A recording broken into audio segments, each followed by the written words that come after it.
to another King Reflections podcast. My name is Daniel, and if this is the first time you've heard this podcast, I like to reflect on life circumstances or situations and try my best to learn and grow from them. I also like to interview other kings and queens and hear their story of how they overcome life circumstances or situations that can become quite confronting or conflicting or a struggle just pushing through it. In this episode, I sit down with Jai Mitchell from Open to Emotions, and I met Jai at a Talk to Me Bro event where I was doing a breathwork and he was one of the participants. And during the breathwork, I saw him crying quite a bit, so I thought, wow, this guy's probably got like a lot of hardships at the moment and is probably going through a lot. And then just getting to know him over the past few months, I was like, I would love to sit down with him and actually have a proper chat, have an actual episode where people can then hear his story and hopefully learn something from him and see how he's trying his best to overcome his inner demons, but also trying to improve himself along the way and improve those people around him in his community. I just want to give a trigger warning about the topics that we go over. Jai does talk about his suicide attempts and his struggles with suicidal thoughts within this episode, but it does help to shine a light of how much we do need to talk about this more so that we can reduce suicide and hopefully bring it down to zero, as our Talk to Me Bro goal is as part of the organisation.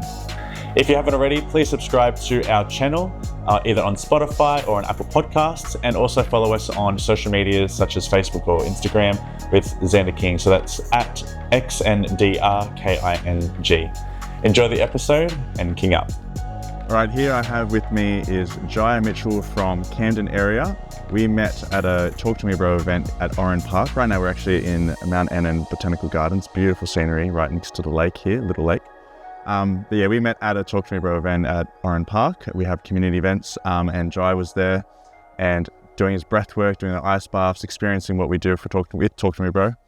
And then, we connected since then and have stayed connected, and just seeing his social media presence sort of boom because he started his own little movement called Open to Emotions, which he did before about 3 years ago. Yeah, that's some videos. Yeah, that's right. But I was still sort of, fluctuating between my highs and lows and trying to get sober and everything like that when I first started my videos and that. But probably the last year and a bit, I've sort of taken it serious and, gotten things a lot more on track to previously in the past. So yeah, awesome. So I guess my first question is going to be, what was the pinnacle factor that made you pivot in a sense to make your life come back on track? I guess there wasn't really one thing. It was like probably a majority of things. Obviously, I had a life spent through mental health issues. I had things going on in my head at times. I felt like I was talking to the devil, and I was using drugs for a long period of time, and that causes a lot of noise inside of your head. So for myself, I had there was a lot of times where like I tried to take my life, and I tried to go in different directions, and every path I chose to take would just lead me back to the same dead end, in a sense. And it took for me to up until last year, probably about a year and a bit ago now, that was my real turning point. I ended up having an overdose. I was using ice and GHB at the time, and that overdose, after that, it made me realise that this was my chance to get things right, because I'd spent so many years getting into the same spot, leading myself in hospital and being on watch at the hospital and stuff like that, and watching my family suffer through the things that I sort of put them through. That was my sort of thing, to be like, this is my time to get things right. I can't keep going on and living my life the way I am. So that's probably the best way to put it. What actually was the, starting point that got you on the wrong path, in a sense? People that you were around with, how old were you roughly? I was probably about 17. So I grew up in Penrith, which is Western Sydney. And I moved out to the southwestern Sydney probably when I was like 15, 16. And when I moved out here, I started hanging around a few older people. And the way that it sort of led for me is when I moved out to the southwestern Sydney area, and I sort of connected with older people, and I wasn't really aware of the lifestyle that, you know, people would talk about what was going on in the area and that. And, you know, I was introduced to drugs at 17. You know, I used to hang around these older lads, and at the time, you know, they would have drugs in front of me and be like, this is how we look after one another out here. And that sort of, at the age I was at that time, you know, being 17, I was oblivious to a lot of things. And, you know, at that age, you get caught up in that because, you know, you think that's the cool thing to do at that time. And from there, bro, it just my life had ups and downs, fluctuated, and, you know, I would spiral between moods and headspaces and stuff like that. So that was probably where my drug use and that lifestyle sort of led for me at that age. Yeah. So I guess my next question would be like, how dark and deep to your comfortability of how much you want to share is what was like some of the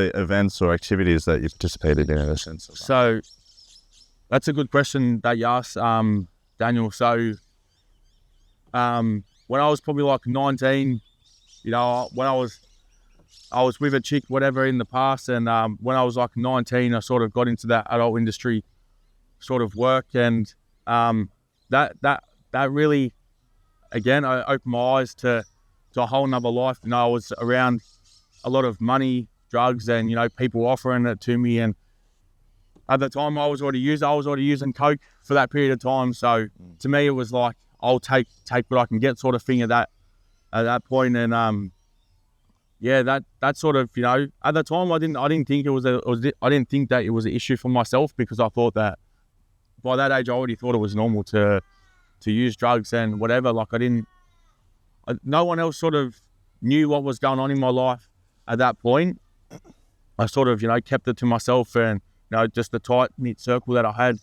And, you know, I had people around me always, and, you know, I didn't see that they were just using me and stuff at the time, because obviously I had the money there, and I had the drugs there for them to sort of take off me, in a sense. So, yeah, and that was right until I was about 21.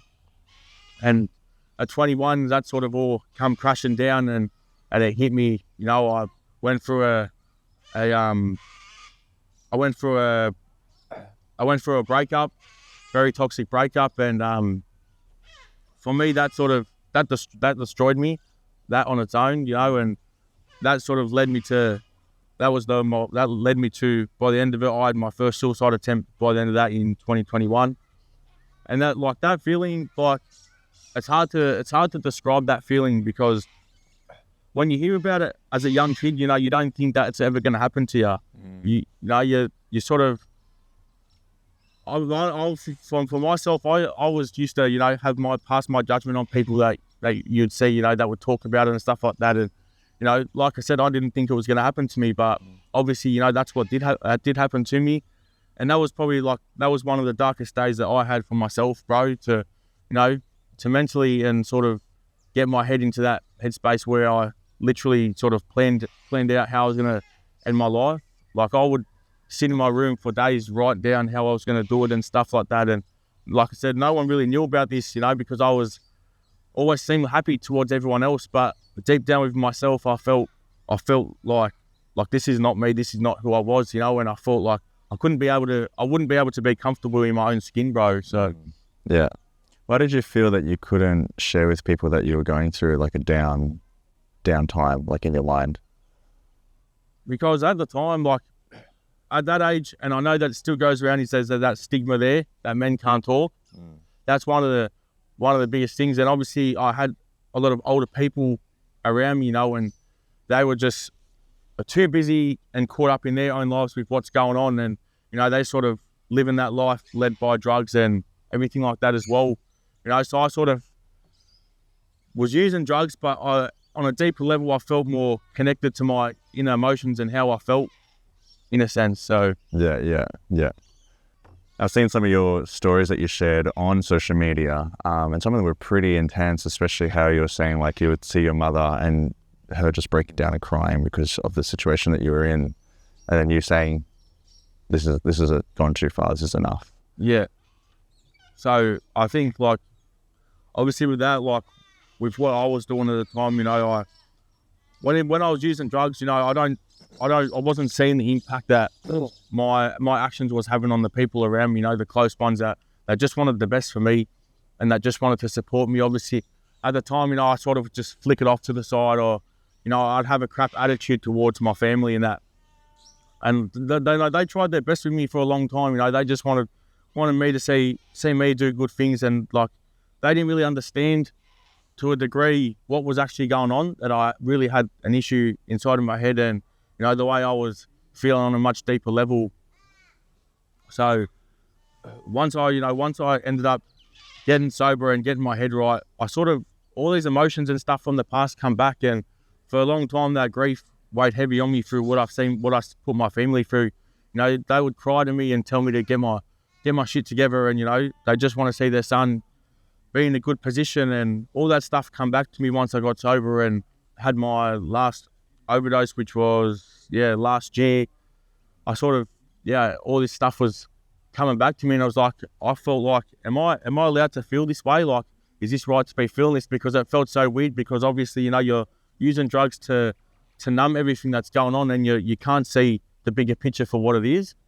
That once you get into that better headspace, you sort of recognize the damage that you've done to the good and solid people around you in your life. Yeah, it's kind of like you're letting them down after you realize, hang on, I'm not in the best position, or not doing the right thing right now. Because how many brothers and sisters do you have? I got an older sister and a younger brother, and my younger brother and sister a bit more.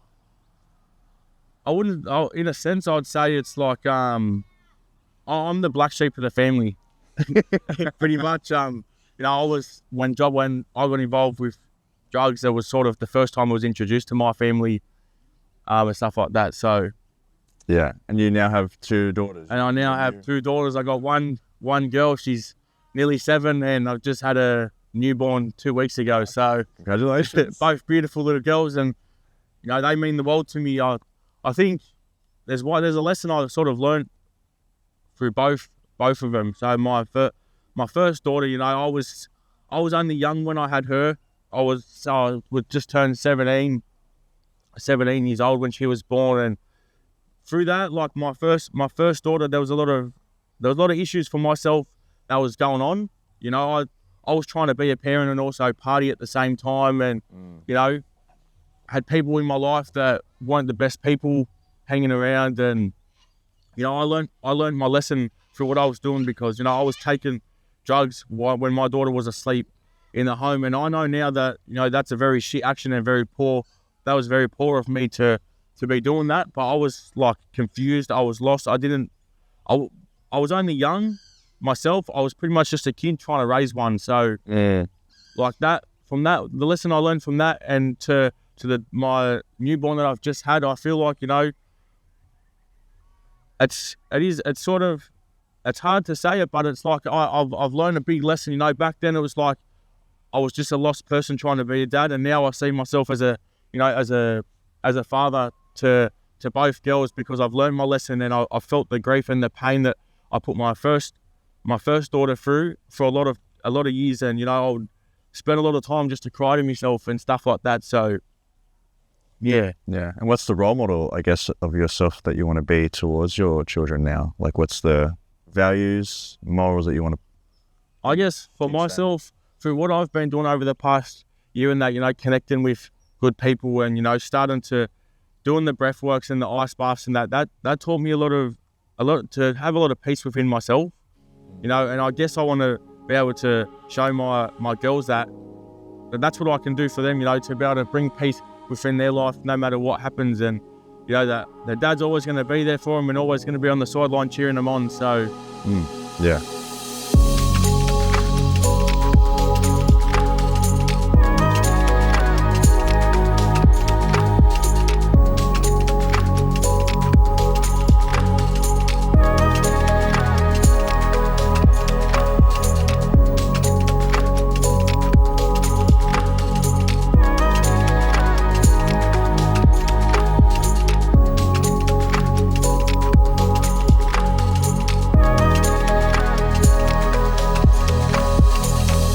What's one big thing that you practice now in the sense of like a habit or a good thing you do when you start feeling like, okay, I'm starting to feel like I'm tipping in that dark mental place again?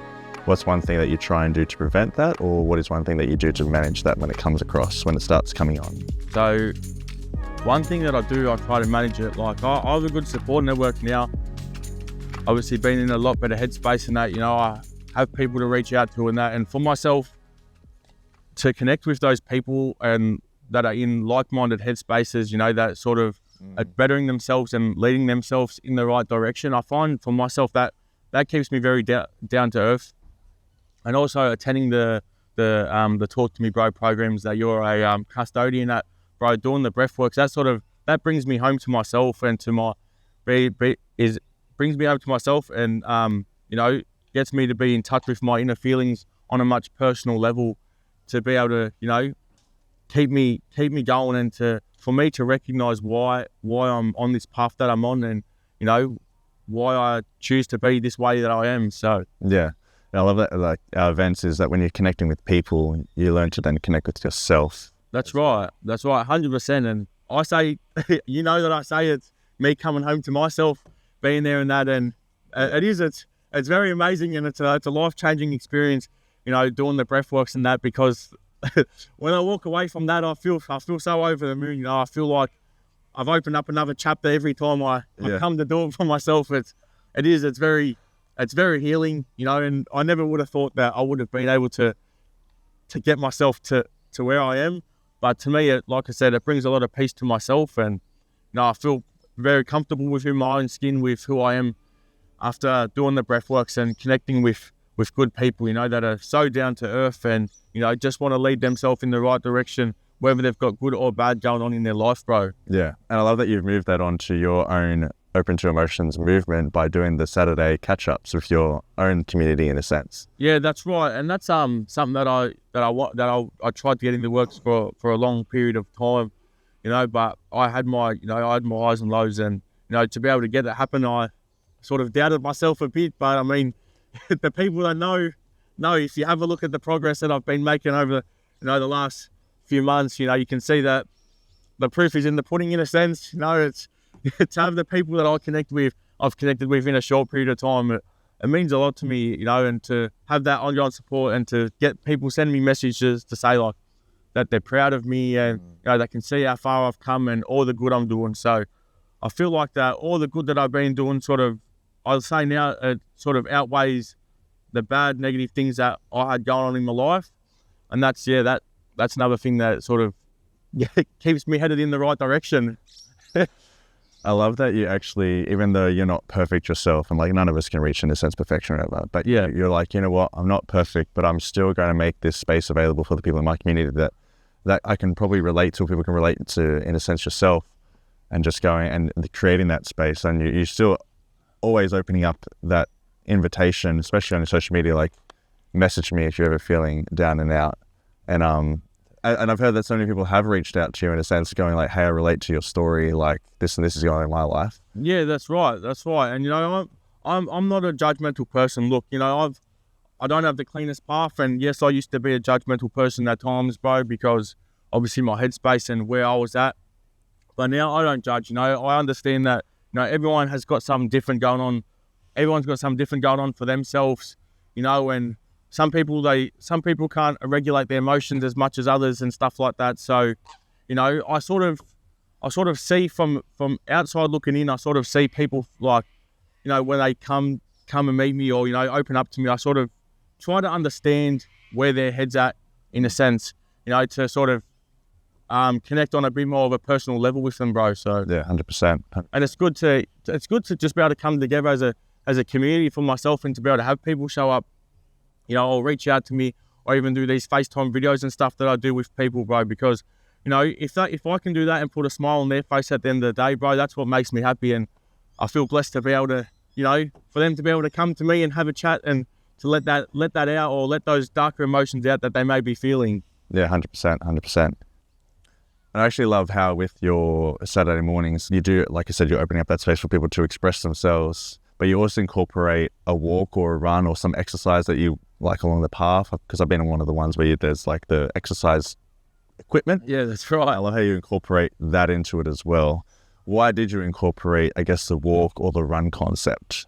I guess the reason that I've done that is I noticed this for myself, that sort of stimulates the mind a lot more to be able to do that. So once pretty much this is the way I sort of figured it out for myself. If I go and have a chat before, when I started to open up on socials or just in life, I started to open up, I found that once I'd done it, I come down to earth, and I sort of felt like I felt a bit emotional once I sort of had a chat with people and stuff like that. And then I found that if I went and done a bit of fitness or went for a run, walk, after that, I found that, it stimulated my mind a lot more and sort of made me feel a lot more comfortable to be able to open up. But that's what it taught me, to be comfortable with opening up. So that's why I incorporated that bit of exercise and fitness afterwards, having a chat, because I well and truly know firsthand that, it is tough to be able to come and meet someone new for the first time and to be able to just have a chat and open up to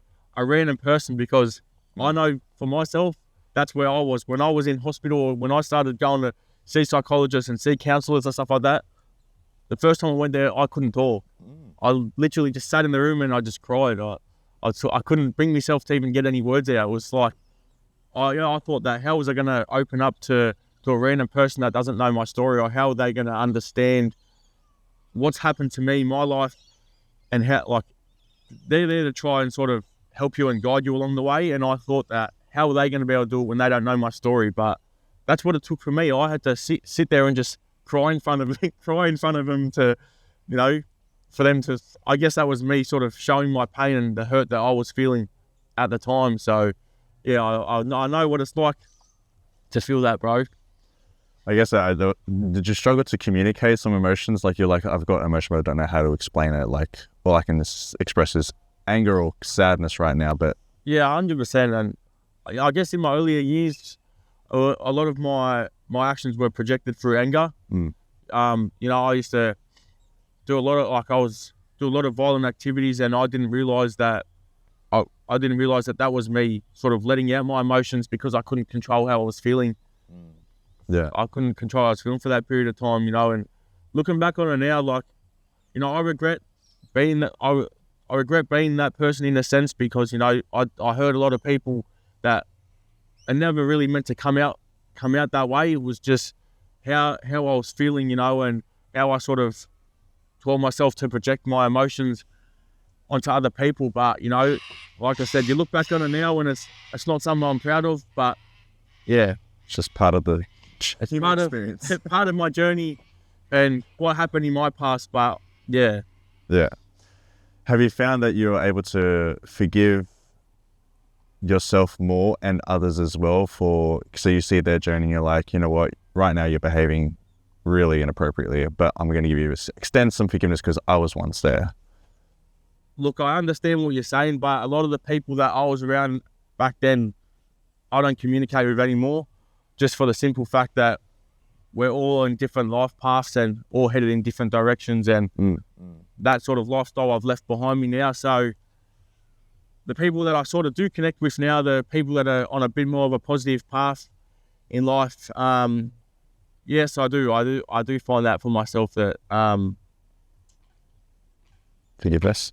Yeah, I do find myself being able to forgive those people a lot more easier, in a sense, because where the communication is a lot more better, it's a lot more cleaner, and the friendship is just it's just positive vibes, and being able to bounce off one another to move each other in a better direction.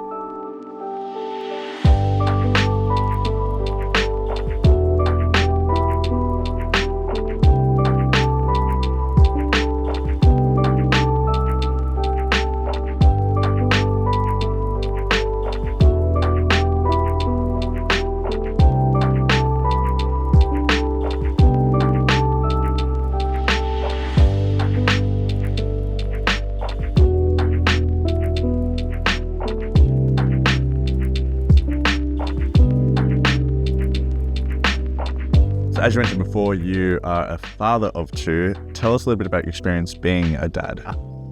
So, yeah, obviously I got two two daughters, 1 7 and a newborn. I think one of the things that I learned through my past experiences and my use of drugs with my first daughter, one of the things that I majorly learned is that what I was going through and trying to be a father at the same time, I learned that you have a privilege to be able to be a father, in a sense, and unfortunately, I got that taken away from me with my first daughter, and that does weigh heavy on me. Until now, I still think about it all the time. It still comes back and it haunts me sometimes because, I know that I've made mistakes in the past with that bond with her and I lost that when she was probably about 3 years old, and now like I only get to see her like once a month, every 4 hours. So it's a lot of tension on me through that, and I miss out on a lot of time with her and being able to be a father, and being able to watch her grow through that period of time for that 3 week period where I don't get to see her or speak to her. That 3 weeks it sort of kills me inside, because I want to be able to see her grow and hear her voice and hear her say good morning, Dad, and everything like that. It's all just those little things that you think about, that happens in general life with people that have kids. It gets me really emotional, to that I miss out on that. But I know that with the direction that I'm headed, and the things that I'm trying to do, and be a lot more positive, that one day things will get better, and I just have to I have to hang in there and just sort of pray to myself that that's going to happen one day, and I know it will, because we have little conversations in between, and I guess it's hard to sort of make up all that lost time in that 4 hour period that I get to see her. It is because she's obviously wanting to talk about things that's happening in her life, and for me to sort of, I don't want to be rude and sort of jump in on her and sort of be like, this is how Dad feels and everything like that, because she's very smart and she's very switched on, bubbly little girl, so she understands quite a bit, for someone that's only as young as she is. But yeah, that's how it sort of affected me, losing that time with her and missing out on being able to properly be there for her and sort of listen to her issues, what's going on in her life, and just not being able to be there to comfort her when she needs it, and at times when she really does need it, when I have my visits with her and she sort of opens up to me about a few things. There's times where, I feel like I'm just letting her down, but that's what it is for now until things get better. So for her, but then like with my newborn, having her now and being able to be a full-time dad and being present in her life, that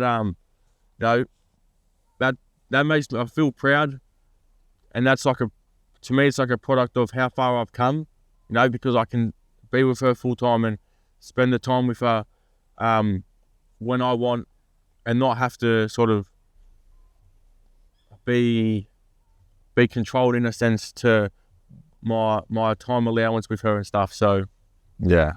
What would you say to fathers that are sort of in a similar situation?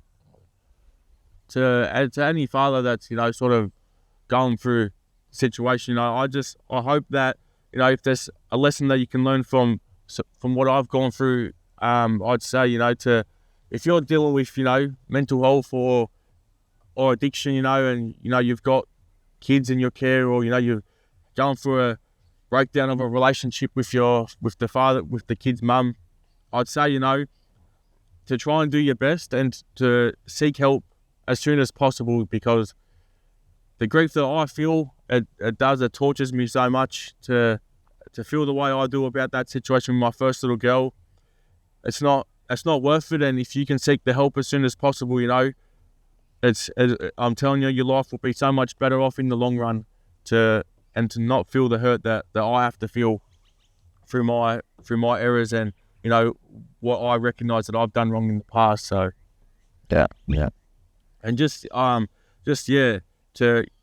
to sort of don't feel scared to reach out to people, that are going through it. You have to sort of sit and understand someone's story to realize for yourself that this could be happening in your life, and sort of just to sort of have a look at yourself, before you do something again, or before you make the decision to either, go take drugs or whatever. Just think about the effects it's going to have in the long term run. So yeah, it's interesting how our choices, big or small, can make a ripple effect into other areas of our lives. That's right. And one more thing I want to say about that is, I'm going to tell you how it was for me, but don't do it. But I used to take drugs and then try to look my kid in the eyes, and I tell you what, that is another feeling. You feel so shit within yourself. There's so much guilt in your body to why you go and do. If you've gone out and partied the night before, you've gone out and got on it with the boys and that, and then you're going home to your kids and try to look your kid in the eyes, you can't sit there and tell me that does not bother you. That the way that you feel within yourself, it does not eat you up, because I'm telling you 100%, I've been there, I've done it, and that's how I feel. I felt like it was chewing me up inside. Yeah.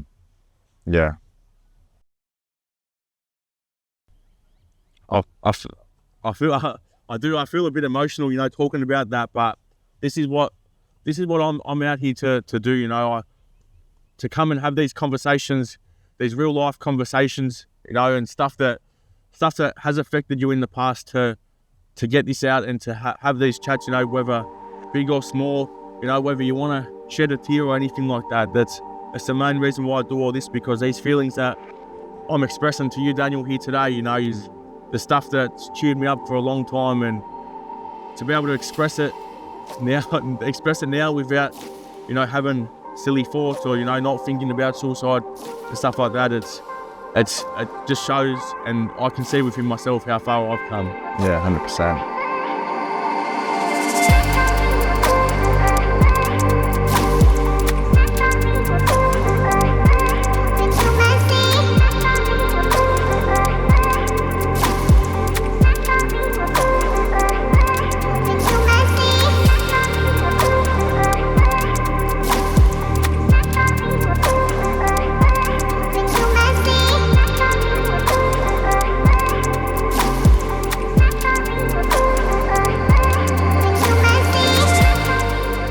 I actually really appreciate you sharing that and giving people that rich, raw and real version of yourself, so that people can be like, hey, we need to stop the stigma of keeping men, in a sense, silent.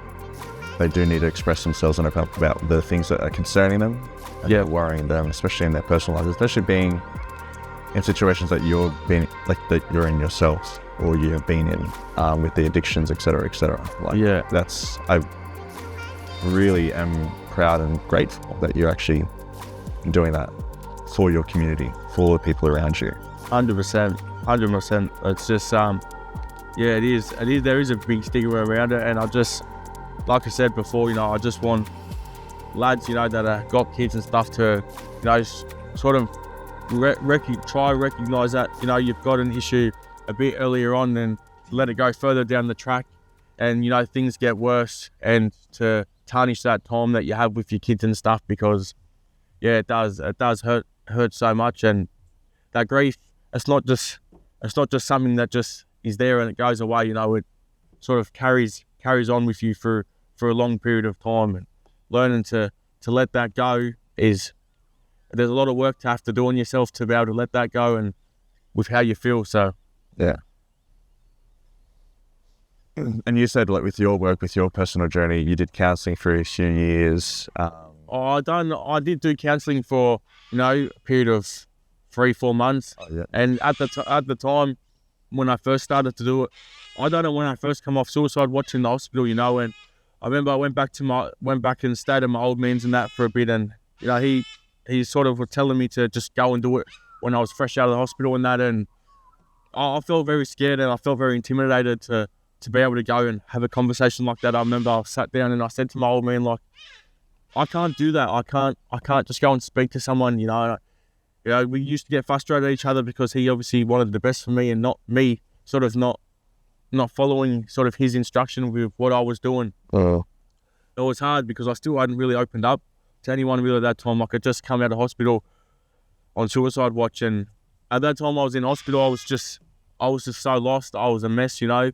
I was fighting myself. I was like, didn't know that how I was feeling. I thought that I was stuck in that headspace. I thought that everything I was feeling, I thought that like that my life was just going to be stuck on that path and stuck inside my head, because I didn't know that I could open up and speak to people, and I didn't think that anyone would understand how I felt. But you know, you have to be patient with yourself, and you know, allow yourself to sort of open up and to, you know, to feel. You have to, I think that also too, you have to be able to be comfortable too with the person that you're speaking to.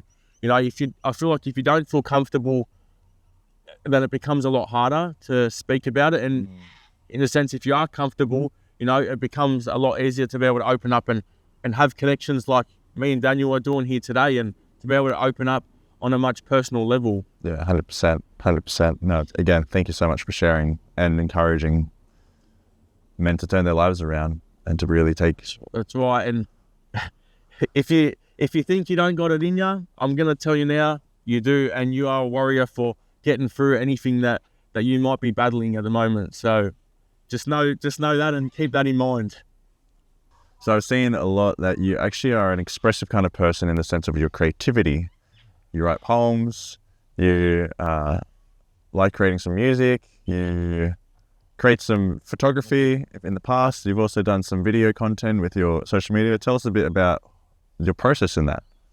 So I think that started, you know, that whole scene sort of started for me when I was young. You know, when I first sort of was coming from like year 8, because I left school in year 9 and started an apprenticeship in carpentry. And you know, I wasn't really the best kid at school. You know, I was a very hands-on person. You know, I only just showed up to metalwork and woodwork, and the ones that went to school with me would know. You know, I was not the best kid. I used to do a lot of dumb shit, but I was very hands-on. And I remember, you know, when I was probably like 16, I picked up a camera, and you know, I had a small circle then of other people that were interested in photography, and they sort of showed me the sort of pros and cons and what to do. And I guess once I got out and sort of done that for myself, you know, and I started seeing the photos that I was taking, I thought, you know, this is mad. It's good to be able to do it. It was sort of like I'd say it was like a bit of an outlet for me to change with what I was doing because of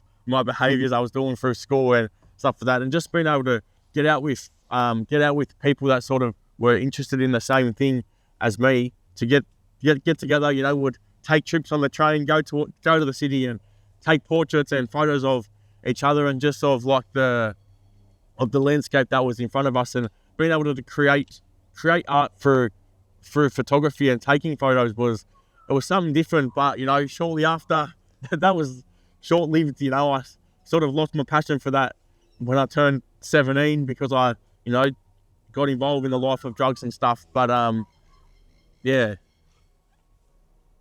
And you still write poems now, though? And I still do. I still write poems to myself, and that, you know, like I said, a lot of things stemmed from my drug use and stuff previously in the past. You know, I used to write poems to myself when I'd get high or anything like that.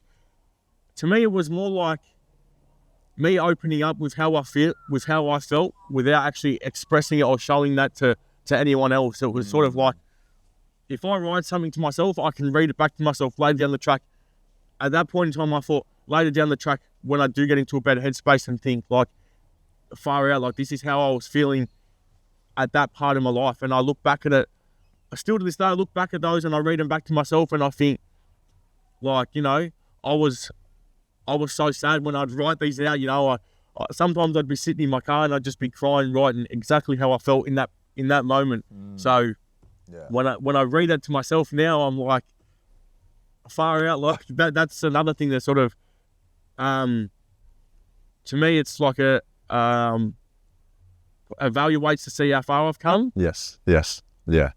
That's what I do when I look back and I go look at my stuff, and I'm there going, wow, how much, again, like you said, how much you've changed, grown, progressed, et cetera, et cetera. And I think I never used to really give myself enough credit for, you know, for how far I have come. You know, no one ever used to tell me that they're proud of me, and that when I started doing this stuff, and I used to sort of, in a sense, I sort of expected that, like because, you know, you see things online of people saying this and that, and you sort of expect that high moment straight away through what you're doing. But, you know, you sort of have to put in the work, and it takes time, and you have to be patient with this stuff to, you know, to be able to receive stuff like that. And when you connect with genuine people and they start seeing the product of what you're doing, that's when the results start to show, bro. So 100%.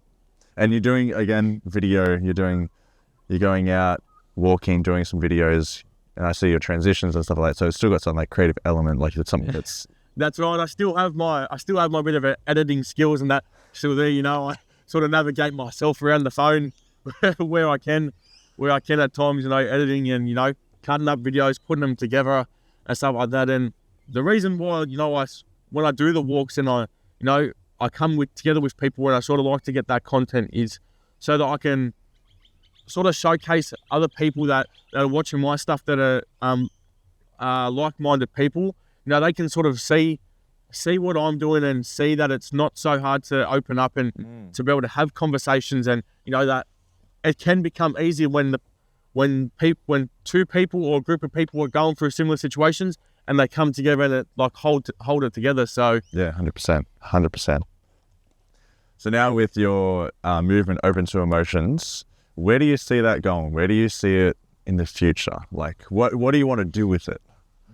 So I'll just give you a quick little backstory to that. So yeah, at first I started just posting my journey through my normal Instagram page, Jai Mitchell, you know, and then last year when I started taking it serious and, you know, I started to open up and become vulnerable through the Talk to Me Bro program, I recreated my other page, which is at Open to Emotions on Instagram, and my TikTok, Jai Mitchell 390, I post on that as well. But, you know, with the Open to Emotions, I created that page because I solely wanted to post progress and, you know, people coming together and having conversations within each other, so that other people can see that it's not so hard.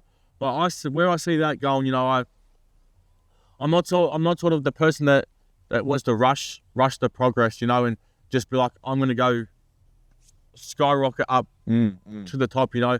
I understand that everything's a process, you know, and I'm taking my time with it. And, you know, that's really, really what I want to do is I want to, you know, be able to get up there with as many people as possible and have whoever come together and sort of just keep sharing my story and their story and how we can relate to one another through that page. So yeah, if I can say that about my Open to Emotions page, that's sort of where I see that going, to be able to keep the journey alive and, you know, keep the positive energy, and for people to see that opening up about your emotions, it doesn't have to be that hard. It doesn't have to be scary. You don't have to be trapped in your head to see like what's actually going on in your life. It can become really easy. So yeah, 100%. But for now, Open to Emotions, he does the Saturday walk. But yes, that's right. So for now, on Saturdays, I do a meetup at a Marzandar's Cafe. That's just in Camden, opposite the fruit shop. There, you know, I meet up between 6:30 and 7 o'clock. You know, I'll probably spend about 45 minutes there, catching up with whoever wants to come down. And, you know, if you're watching this, feel free to come down and join me, you know, on Saturday mornings, like I said, between 6:30 and 7 a.m.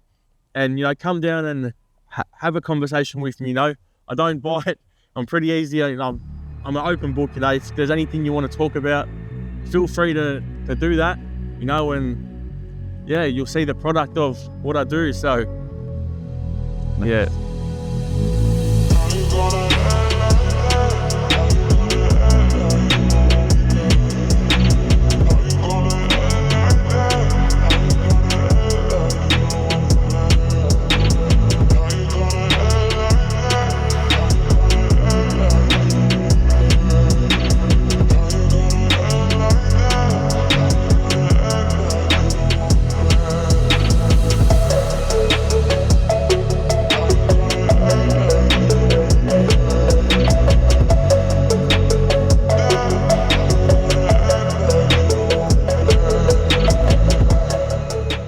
say your life motto is right now? I'd say like right now, like this is one thing that's I sort of, even through my dark place, and I sort of lived through it, and I still stick to it. It's, you know, a few words, it's what it's taken me has taken all. And by that, pretty much what I'm saying is, you know, what it's taken me to get to where I am has taken everything everything within myself to get here, you know. All the fighting I've done with myself in my head, all the damage that I've done to myself over the years, you know, it's made me who I am, you know, and that mental suffering that I've sort of been through, it's taken me so many years just to recover from that, and to you know, to be able to find myself and not get so lost in my head, you know, and to let that voice that's inside of your head when things are dark to sort of control your life for a long period of time. So yeah, what it's taken me has taken all is something that I sort of live by, and I will continue to do so. Excellent. And what advice would you give to anyone that's hearing this or anyone that's watching this podcast? What's one piece of advice? If there's one piece of advice that I could give that to anyone that's viewing this, you know, it would be just to take it easy on yourself. And, you know, if things are going on in your life and you feel like, you know, they're too much to handle and stuff like that, just to sort of take some time for yourself, go out, go for a walk, or go do a bit of exercise just on your own, you know, whether you want to listen to some music or sort of, you know, be on your own and jot down your thoughts of how you're feeling. I'd say that's one thing that helped me to do that. So if I could give one piece of advice, I'd say that would probably be to go sit with yourself and sort of understand what's going on in your life in a bigger picture, and sort of recognize it, because, you know, that'll teach you to have a lot more clarity with what you want for your life. So 100%. So who has been, I guess, or now on your journey, your biggest guidance or mentor, helping you, in a sense, navigate? Yeah.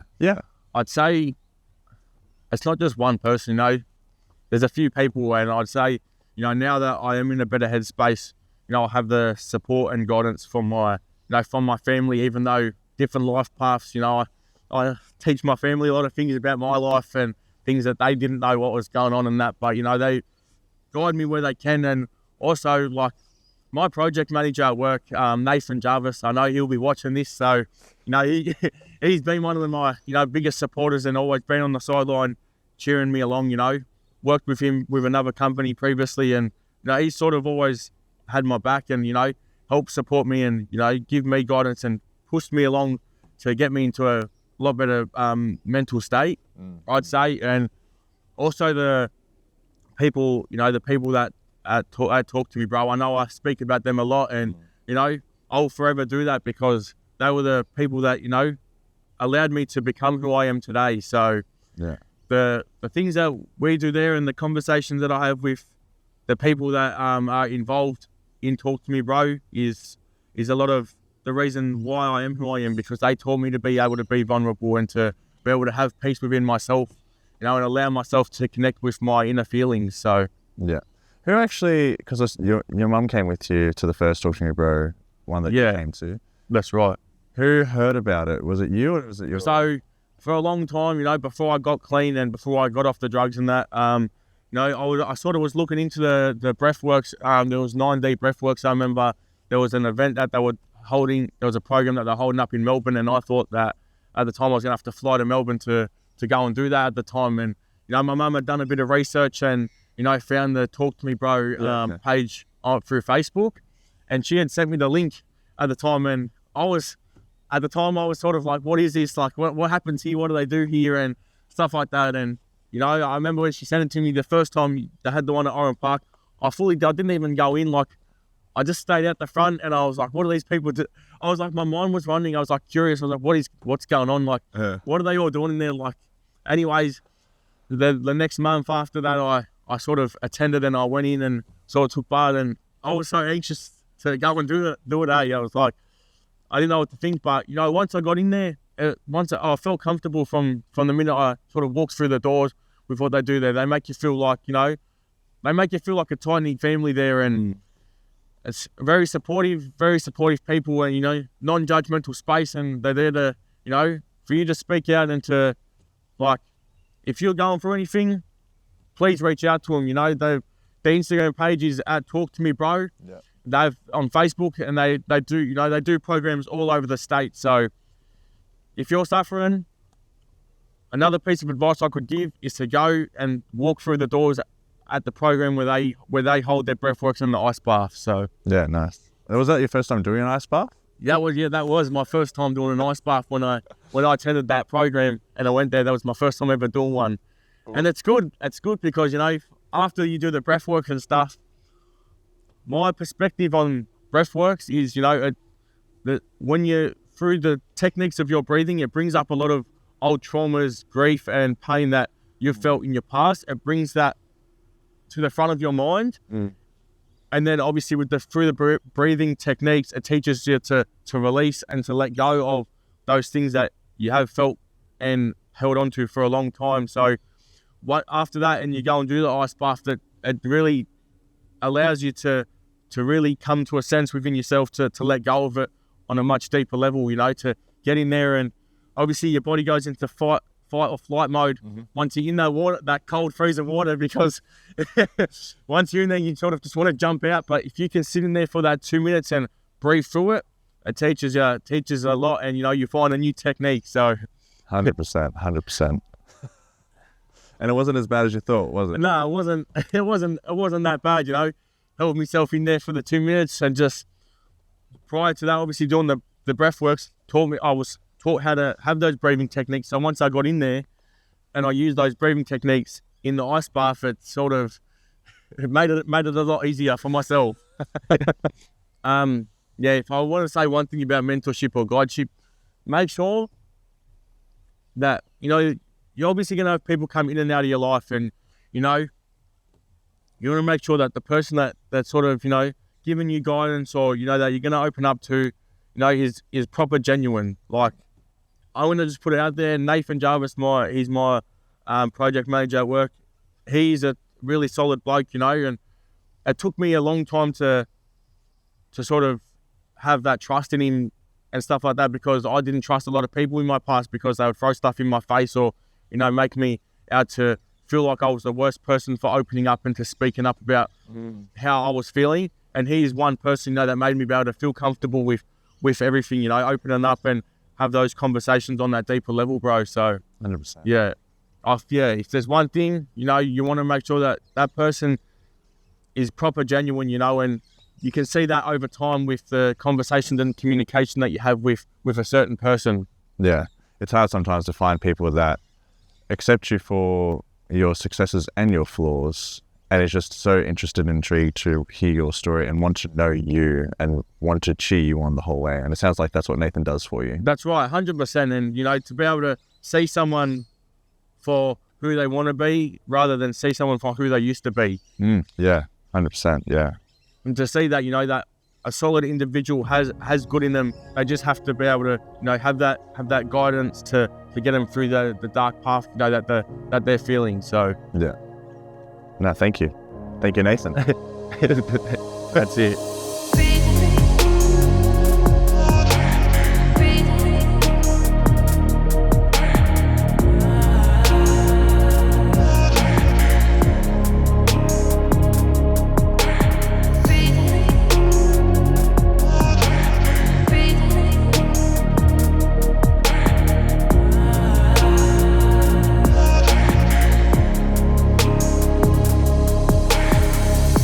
Now for some fun questions to ask you. If you could have one superhuman power, what would it be?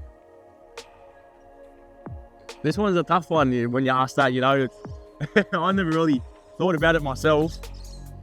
But obviously, with who I am, you know, I'm very connected within myself and inner feelings and stuff like that. I think that if there was one sort of superpower that I would have is, I wouldn't say just for myself, but for other people as well, is for everyone to be able to to be at ease with themselves, and for me to obviously, you know, be able to continue to live that peaceful life within myself, and to stay in touch with my inner self. So Yeah, 100%. That's good. I like that. yeah, not really one like actual power. It's just Yeah, not like mine. I want to run really fast. yeah. Super speed. I want to fly to the top of that building, you know? Yeah. That's a good. It's like. Did you ever watch Captain Planet? No, I haven't. Oh, no. never mind. For those that do know Captain Planet, you got the 5 powers: earth, fire, wind, water, and the last one was heart. And the heart would always be able to ease the minds of animals and people in a sense. Yeah, right. Yeah, so you have to watch it because that was my superpower. That was my favorite character. Yeah. I'll have to give that a watch, eh? What was your favorite cartoon when you were a child?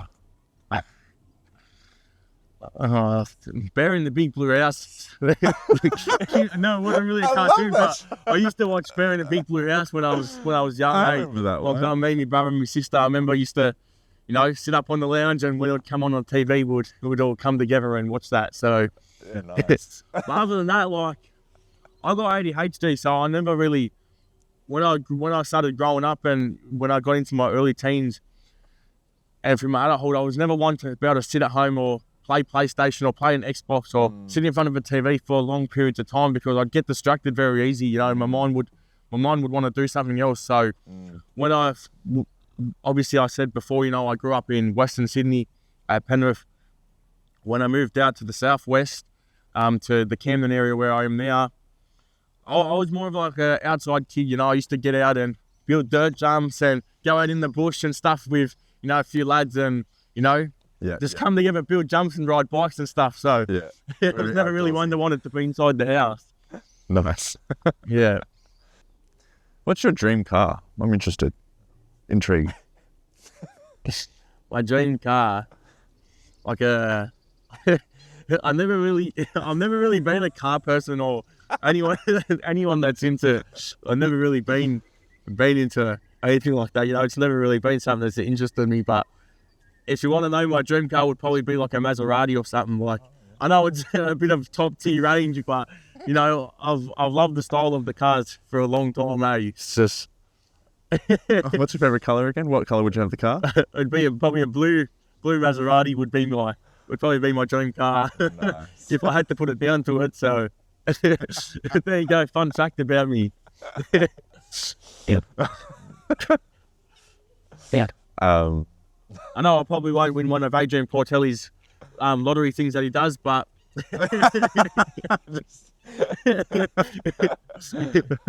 get that one in there.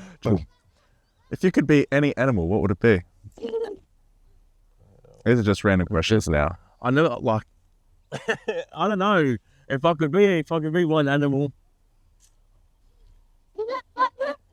like I don't know. I'd probably be a lion. Yeah. I'd probably be a lion. I'm not, you know, I got it tattooed on me when I was a young age. So if I could be one thing, I'd probably be a lion. Eh? Where's the tattoo of the lion? Just here on my arm Oh, wow. with the headpiece. I got that done when I was like 15 in Vegas on a family trip. So Nice. yeah. What's one thing you like doing now, as like a hobby or as a thing that you just do when you're having free time? What do you do? I think if there's one thing that I'll put it down to, and that's for myself, is being able to connect with people after hours. You know, obviously I work day shift. You know, do, you know, my time during work, and then after work, you know, I like to communicate with people, and, you know, just check in on the ones that check in with me, and sort of stay close to those people, and to be able to have those communications, whether it be like, you know, through an audio voice message or a FaceTime call and stuff like that. So Yeah. And I hear regularly some Macca's runs at 11 o'clock at night. yeah, I do generally go for a bit of a Macca's run, you know, late at night, get a chicken and cheese or some chips or something like that. So friend. I'm sure we've all been there. So We still have to try chicken nuggets dunked in thick shakes, don't we? yes, we do.